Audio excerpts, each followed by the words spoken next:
Russian President Vladimir Putin's Ukraine invasion just suffered a serious body blow. While Putin had hoped that the supply of US-made weapons into Ukraine would slow down following former US President Joe Biden's tenure, he's just been hit hard by something he could never have expected. Scores of US-made missiles are about to head into Ukraine, showcasing that US support for its ally is still strong, despite all of Vladimir's attempts to manipulate the narrative. On May 11, both United 24 Media and the Kyiv Independent reported that the US has approved a massive shipment of more than 200 missiles to Ukraine. This shipment includes 100 Patriot interceptor missiles and 125 long-range artillery rockets, possibly GMLRS or even ATACMS, though the exact system has not been publicly confirmed. It's a bumper package that renews Ukraine's missile stockpiles at a time when it's also working on developing a domestic defense industry capable of creating missiles with similar capabilities for its troops. Did President Donald Trump approve this transfer? No. According to United 24, the transfer was actually approved under the Biden administration last year. The missiles will also not be coming directly from the United States. Instead, they are US-made but owned by Germany, which will route them through its own channels before handing them over to Ukraine. That raises an interesting question. If these weapons were owned by European countries, why did the US have to approve the transfer in the first place? Surely those countries can do what they like with their American-made missiles once they have them. That isn't the case. No country can export US-made missiles, even systems like the Patriot or long-range artillery rockets, without the US signing off on the transfer. That's because US arms export laws require government approval before American-made weapons can be re-exported, even by allied countries. The reason is often linked to broader concerns about proliferation, including agreements like the Missile Technology Control Regime or MTCR. Originally implemented to enable the US and its group of 7 compatriots to control the transfer of nuclear-capable ballistic missiles, the MTCR is a multilateral export control program that now has 35 partners. India was the latest to join in 2016, though the MTCR is an informal regime that relies on voluntary participation. The MTCR comes down to control and responsibility. The US wants to ensure that its missiles are always where they're supposed to be without having to worry about them falling into the hands of a potential enemy. For instance, imagine that the US sold ATACMS missiles to a country only to have that nation turn around and decide it wants to sell those missiles to Russia or China. That's bad news for the US. Not only would one of its enemies get its hands on a powerful weapon, but that nation's military tech specialists would be able to reverse engineer what they've just bought. That would inevitably lead to a US enemy being able to produce a rip-off of an original US weapon, often far more cheaply than the US can build that original. The US can't allow that to happen. That's why the MTCR exists. In the past, the MTCR outright banned the transfer of Category 1 weapons once they've been sold to another country. That category includes long-range ballistic missile systems, under which the ATACMS falls, and unmanned aerial missile systems like cruise missiles and drones. However, President Biden updated US policy on MTCR implementation after Putin invaded Ukraine, creating a national security memorandum that allows the transfers of Category 1 systems like ATACMS as long as the US signs off on the actions first. In a press release, the White House claimed that the amendment would advance non-proliferation goals and bolster allied defense capabilities. The first claim is debatable. Critics, such as the Bulletin of the Atomic Scientists, point out that enabling the transfer of powerful weapon systems is the opposite of advancing non-proliferation. They have a point. A country like Ukraine, which may never have purchased ATACMS or Patriot missiles before Russia invaded, now has access to advanced missile technology. Though Ukraine likely isn't reverse engineering the missiles it receives, the mere fact that it's learning how to use them and the basics of how they work could, and likely will, lead it to building more missiles in the future. That's a sacrifice the US is willing to make for the second claim: bolstering allied defense capabilities. Here, the argument is simple. Ukraine is being invaded by a far larger nation, especially in military terms. With the Patriot and potentially ATACMS, it's more able to defend itself against that invasion and conduct attacks against its enemy that weakens its military ability to take Ukraine's territory. Even though the long-range artillery rockets in this shipment aren't yet confirmed to be ATACMS, the MTCR still helps explain why the nations transferring these missiles needed US approval. That leads to another question. Just what is Ukraine getting its hands on with this shipment of more than 200 missiles? The specific type of long-range rockets in this shipment hasn't been confirmed. Some analysts believe they are likely GMLRS, Guided Multiple Launch Rocket System rockets, which are launched from HIMARS and can strike targets up to 56 miles away. These rockets are guided, accurate, and ideal for hitting Russian artillery and logistic targets near the front. However, it's also possible that some of the rockets could be longer-range variants or even ATACMS, which Ukraine has used in the past. If these rockets include ATACMS, then Ukraine would be receiving additional units of a system it's already used effectively since 2024. For several years, the US would approve the transfer of these missiles, but didn't allow Ukraine's forces to use them on Russian territory. It was believed that doing so would lead to an escalation of the Ukraine war, crossing one of Putin's red lines and potentially increasing the risk of a nuclear response from Russia. Eventually, the US relented. In November 2024, Biden finally approved the use of US-made ATACMS weapons in Russian territory, likely because the US thought the invasion had escalated to the point where such approval was warranted. Ukraine wasted no time in making use of its new weapon. By November 19, about a day after news hit of Biden's approval, Ukraine used 6 ATACMS to hit targets in the border region of Bryansk. Russia wasn't happy. It claimed that Ukraine would never have gained this capability without US help.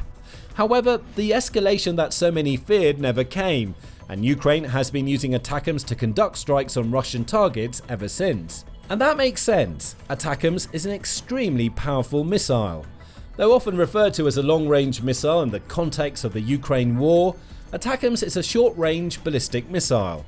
That won't matter to Ukraine because ATACMS is capable of traveling between 99 and 186 miles, depending on the variant being delivered. That range is high enough for Ukraine to target several key Russian facilities. The Institute for the Study of War says that around 245 targets fall within the missile's range, including 16 air bases. The rest of the known objects Ukraine could hit range from storage facilities to weapons manufacturing plants. ATACMS also moves fast and hits hard. The missile can reach Mach 3 when it's in the air, reaching a top speed of about 2,300 miles per hour, which makes it incredibly difficult for Russia's aerial defense systems to take out. As for the punch it packs, each ATACMS can be loaded with a warhead weighing up to approximately 1,300 pounds, again depending on the variant. While the missile was originally developed to replace the nuclear-capable MGM-52 Lance, ATACMS itself has only ever been deployed with conventional warheads. Ukraine has no nuclear warheads it could load into the missile. That's likely why the US approved Ukraine's use of it on Russian territory. The US can argue that Ukraine is simply using the missile as a high-powered option compared to its other missiles and drones, and that ATACMS poses no nuclear threat to Russia when wielded by Ukraine. This combination of speed and power already makes ATACMS a terrifying prospect for Putin. However, it's the missile's guidance system that may be the real highlight, and the main reason why Russia doesn't want to see the US transferring 125 of the weapons to Ukraine. ATACMS uses a combination of GPS tracking and an inertial navigation system, or INS, to strike a target with deadly precision while minimizing collateral damage. The GPS calculates the missile's current position using signals received from an array of satellites. During the majority of the missile's flight, this tracking data is used to ensure the missile is en route to its target, and in some cases could also be used to adjust the missile's trajectory. As for the INS, this combines gyroscopes and accelerometers to track motion and orientation. Jamming and other forms of electrical interference aren't possible because ATACMS INS doesn't rely on any external systems. All calculations are done within the missile itself, ensuring that missile position, speed and altitude are all maintained appropriately in real time. To simplify things, if Ukraine wants to destroy a Russian target, this powerful guidance system almost guarantees that it'll score a direct hit as long as Russia isn't able to shoot the ATACMS out of the skies. ATACMS can be fired from both the M270 multiple launch rocket system and the portable M142 HIMARS. The latter are likely going to be the delivery vectors for this latest batch of ATACMS, as Ukraine has around 40 HIMARS it's been using throughout the war to target everything from Russian artillery to military facilities. In short, whether the shipment includes ATACMS or long-range GMLRS, either system will magnify the country's attacking threat. Ukraine will be smart about how it uses these powerful weapons. Look for key facilities in Crimea and the Russian border regions to be targeted. In particular, ATACMS may allow Ukraine to strike weapons and logistical facilities that are supporting Russia's recent attempts to build pressure on Ukraine in the country's northeast. Then there are the Patriot missiles. While ATACMS and GMLRS are designed for offensive strikes, Patriot is all about taking out incoming Russian threats before they touch down on Ukrainian soil. As Action on Armed Violence points out, these sophisticated missiles can take out drones and Russian ballistic missiles. That's made the handful of Patriot missile batteries Ukraine has vital in defending its electrical grids, both civilian and military infrastructure, and even hospitals and other civilian facilities that Putin's been happy to target throughout his invasion. We don't know which variant of the Patriot missiles Ukraine will be receiving, though most will likely be the PAC-3. As the name implies, these missiles are an upgrade over the older PAC-2s, with their effectiveness against ballistic missile threats being increased via the use of more advanced hit-to-kill technology. Each PAC-3 has a missile guidance system that enables it to both track a target in the skies and, upon impact, release a massive amount of kinetic energy that decimates its target in the skies. Ukraine can also load up to 16 of these missiles into a single launcher, which is a massive upgrade over the 4 missiles per launcher that is possible with the PAC-2. How Stuff Works notes that Patriot missiles are somewhat similar to Stinger missiles, the latter of which are fired from shoulder-mounted rocket launchers. However, where a Stinger uses an infrared seeker that allows it to lock onto an aircraft's heat source, such as its engine exhaust, a Patriot makes use of ground-based radars to watch, track and engage targets. A Patriot battery can track a target up to 50 miles away before launching a volley of missiles that take the target out long before it's even visible to the human eye from the ground. The PAC-3 specifically can strike a target at a range of 12 to 22 miles, meaning a Patriot battery's radar systems have about 25 miles of travel to determine where an incoming threat is going before the missile is launched. The PAC-3 employs a hit-to-kill mechanism, relying on kinetic energy to destroy targets with a minimal lethality enhancer. The missiles are 17 feet long, have 10-inch diameters and weigh about 688 pounds. And like the ATACMS, Patriot missiles combine their power with almost ridiculous speed. It takes less than a second for a PAC-3 to reach supersonic speeds after being launched, with the missile being capable of hitting Mach 5 by the time it reaches its target. Ukraine is about to get 100 of these powerful missiles as part of the new US-approved package. That will likely leave Putin fuming. He's been using ballistic missiles to create terror among Ukraine civilians, most recently with an attack against Sumy on April 13.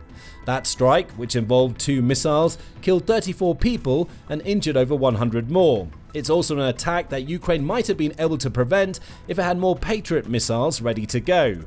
Now it has those missiles. Even more worrying for Putin is that this missile transfer follows on from Trump giving the go-ahead for the US to start selling weapons and other services directly to Ukraine. For example, May 3rd brought with it confirmation that the US had approved a $310.5 million sale of F-16 training and support services to Ukraine. The package includes several aircraft modifications and upgrades to make Ukraine's F-16s more dangerous, in addition to spare parts, consumables, and training for both pilots and F-16 support crew. There are no weapons in the package. But now that the US is approving missile transfers and selling to Ukraine, it'll likely only be a matter of time before we see those types of sales. The US Defense Counterintelligence and Security Agency even released a statement about the sale, saying, "The proposed sale aligns with the objectives of the US foreign policy and national security by enhancing the capabilities of a key partner, contributing to political stability and economic progress in Europe.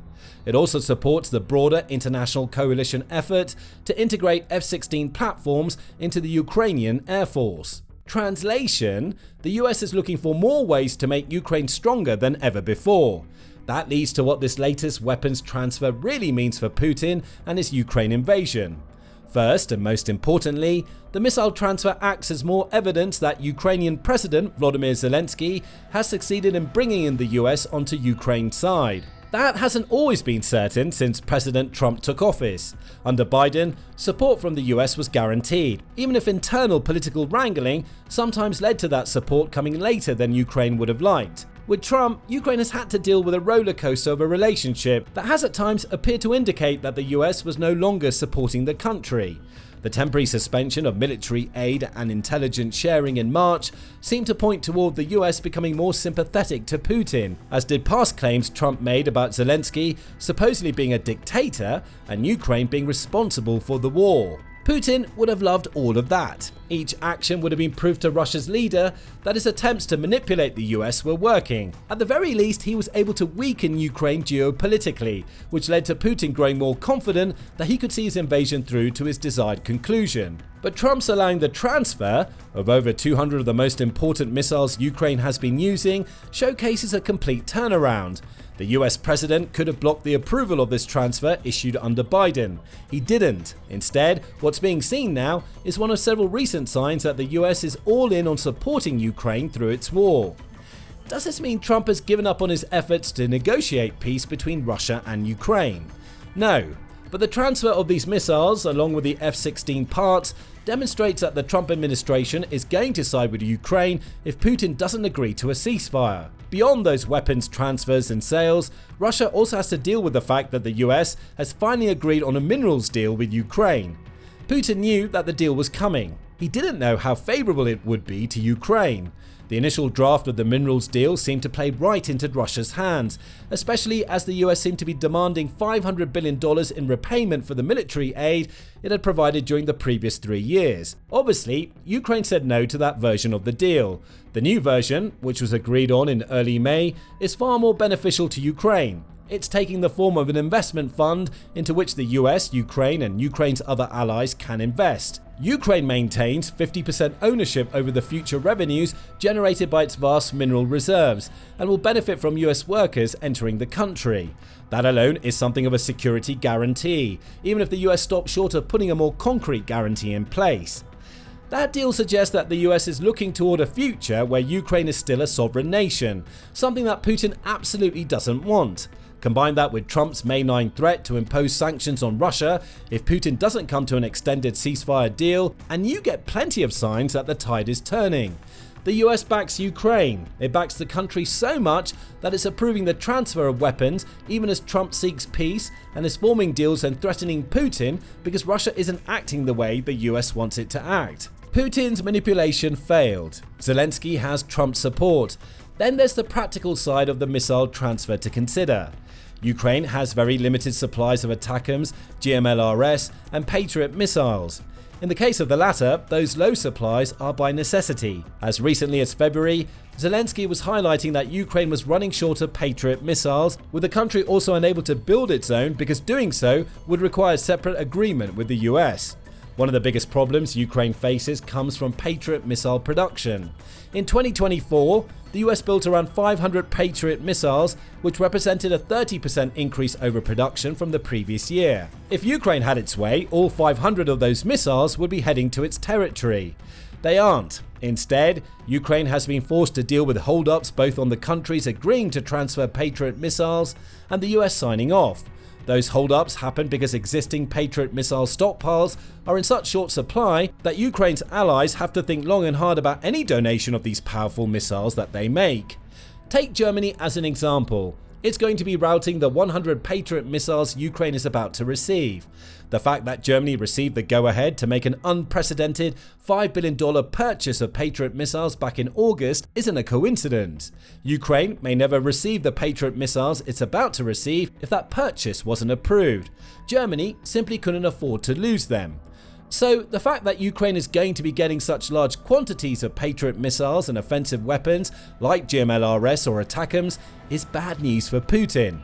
It's more proof, where any needed, that Europe likely sees Ukraine as the front line in what may evolve into a larger continent-wide war. Countries like Germany are weakening themselves in the short term to make Ukraine stronger because they know that Putin needs to be held back. Production of Patriot missiles is still slow. Around 600 will be built in 2025, which is 20% more than we saw in 2024. So, any large-scale transfer of these missiles to Ukraine sends the message to Putin that the West is serious about ending its expansionist war. Ultimately, Ukraine just got a lot stronger. It now has additional Patriot missiles to defend itself against the most dangerous weapons, short of nukes, that Russia can unleash, along with what's likely to be either ATACMS or GMLRS, which can be used to conduct precision strikes on Putin's positions. Are these missiles game changers? No, but they act as signs that the momentum is shifting in the Ukraine war, both on the ground and in the political domain. But what do you think about the US decision to approve the transfer of more than 200 missiles to Ukraine? How do you think Ukraine will use its new Patriot missiles? What does this mean for Putin as he attempts to manipulate the narrative surrounding the Ukraine war? Share your thoughts with us in the comments, and remember to subscribe to The Military Show for more videos covering the latest developments in the Ukraine war, the Middle East, and other global conflicts.